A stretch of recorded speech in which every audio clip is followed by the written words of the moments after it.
15 বছর পর পশ্চিমবঙ্গের শাসন ক্ষমতায় ফের পালাবদল।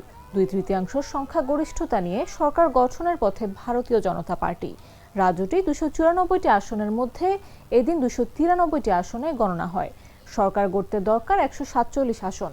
এর মধ্যে স্থানীয় সময় রাত 8টা পর্যন্ত 204 আসনে এগিয়ে রয়েছে বিজেপি, 81 আসনে এগিয়ে রয়েছে Trinamool Congress, Indian secular front একটি আসনে, আম জনতা উন্নয়ন পার্টি একটি আসনে ও কংগ্রেস 2টি আসনে এগিয়ে রয়েছে। কঠোর নিরাপত্তার মধ্যে দিয়ে সোমবার এই 293 আসনের গণনা শুরু হয়। এর জন্য গোটা রাজ্যে 77টি গণনা কেন্দ্র খোলা হয়েছিল। মোট 294 আসনে ভোট হয়েছে 2 দফায়। গত 23 এপ্রিল প্রথম দফায় 152 আসনে ও 29 এপ্রিল দ্বিতীয় দফায় 142 আসনে ভোট গ্রহণ হয়।